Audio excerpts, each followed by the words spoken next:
আশা করি সবাই ভালো আছেন।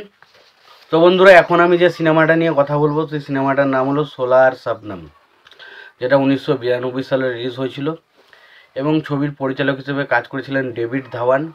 এবং এটাই হয়তো সম্ভবত দিব্যা ভারতীর প্রথম ছবি ছিল, যেটার নাম হচ্ছে সোলার স্বপ্নম। এবং ছবিতে অভিনয় করেছিলেন গোবিন্দা, দিব্যা ভারতী, গুলশান গ্লোভার সহ আরও অনেকে।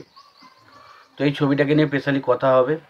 তো তার আগে একটাই কথা বলবো আপনাদেরকে, যদি চ্যানেলটি নতুন হয়ে থাকেন অবশ্যই আপনার চ্যানেলটা সাবস্ক্রাইব করে নেবেন, আর যদি আপনাদের ভিডিওটি ভালো লেগে থাকে অবশ্যই লাইক কমেন্ট শেয়ার করতে ভুলবেন না।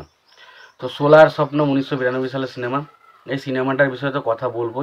তো তার আগে একটা কথা বলতে চাই যে এই সিনেমাটা রিকোয়েস্ট করেছে আমার একজন সাবস্ক্রাইবার বন্ধু, এবং তারই রিকোয়েস্টে এই সিনেমাটা নিয়ে এখন আমি কথা বলতে চলেছি। তো প্রত্যেকটা বন্ধুকে অনুরোধ করবো, যদি তোমাদের কোনো সিনেমার রিকোয়েস্ট থাকে অবশ্যই তোমরা কমেন্ট বক্সে কমেন্ট করে জানিও যে তোমরা কোন সিনেমার সম্বন্ধে জানতে চাইছো, এবং সেটা অবশ্যই আমাকে কমেন্ট বক্সে কমেন্ট করে জানিও এবং সেই সিনেমাটার নাম লিখে দিও। আমি যদি না দেখা থাকে অবশ্যই সেটা দেখে আপনাদেরকে রিভিউ করার চেষ্টা করব, এবং যদি দেখা থাকে সেটা অবশ্যই আপনাদেরকে জানাবো আমার কেমন লেগেছিল। তো এবার আসি সোলার স্বপ্নম সিনেমাটার বিষয়ে আলোচনা করতে। এবং সিনেমাটার গল্পের বিষয়ে যাওয়ার আগে ছবির পরিচালক, প্রযোজক এবং সঙ্গীত পরিচালক হিসেবে কারা কাজ করছেন সেই বিষয়টাকে দেখে নিয়ে যায়। তো ছবির পরিচালক হিসেবে কাজ করেছিলেন ডেভিড ধাওয়ান। ছবিটার গল্প লিখেছিলেন হচ্ছে আনিস বাজমি। ছবিটার প্রযোজক হিসেবে কাজ করেছেন প্রহ্লাদ নিহালানি। ছবিটার সঙ্গীত পরিচালক হিসেবে কাজ করেছেন বাপ্পি লাহিড়ী। ছবিটার রান টাইম হচ্ছে 175 মিনিটের মতো। ছবিতে অভিনয় করেছেন গোবিন্দা, দিব্যা ভারতী, গুলশান গ্লোভার, মোহনীশ বহাল, অলোকনাথ, অনুপম খের সহ আরও অনেকে। এবং ছবিটার যা বাজেট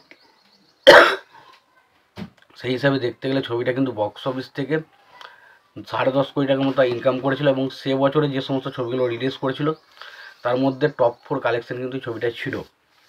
এবং এছাড়াও এই ছবিতে অভিনয় দিক দিয়ে গোবিন্দা এবং দিব্যা ভারতী দুজনেই খুব প্রশংসা পেয়েছিল, এবং অবশ্যই অনুপম খেরকে সেরা কমেডিয়ান হিসাবে কিন্তু মনোনীত করা হয়েছিল।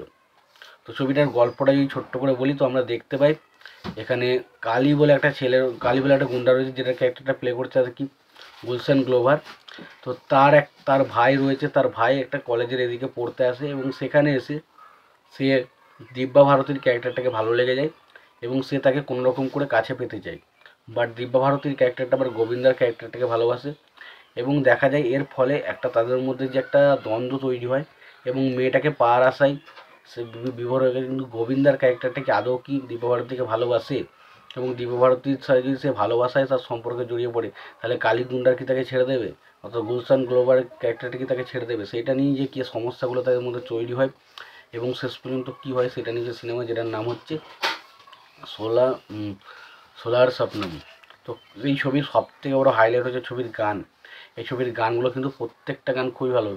সেই মে পাগল প্রেমী আওয়ারা, বা ধরুন বলে বলে দিল মেরা ডোলে, ওই যে গানগুলো প্রত্যেকটা গানই খুবই ভালো। গানগুলো প্রচণ্ড বেশি পপুলার হয়েছে, 5খানা মতো গান রয়েছে এবং গানগুলো ভালো। এবং পাশাপাশি যে এখানে গোবিন্দার যে পারফরমেন্স সেটা ব্যাপক ছিল, ব্যাপক লেগেছে আমার। আমাদের গোবিন্দার সাথে দিব্যা ভারতীর যে জুটিটা আমার সেটা ব্যাপক লেগেছে, সেটা বলতে পারবো না, বাট গোবিন্দাকে ব্যাপক লেগেছে সিনেমাতে। তো খুবই ভালো একটা ইমোশনাল ফুল সিনেমা। অবশ্যই সিনেমাটা দেখো, সিনেমাটা দেখে আপনাদের দারুণ লাগবে। আর সবশেষে একটা কথা বলবো, তোমাদের যদি ভিডিওটি ভালো লেগে থাকে অবশ্যই লাইক কমেন্ট শেয়ার করে দিও। চ্যানেলটা নতুন হয়ে থাকলে অবশ্যই তোমরা চ্যানেলটা সাবস্ক্রাইব করে নিয়ে পাশে বেল আইকনটা অবশ্যই প্রেস করে দিও। ভালো থেকো, সুস্থ থেকো, দেখা যাচ্ছে পরে ভিডিওতে।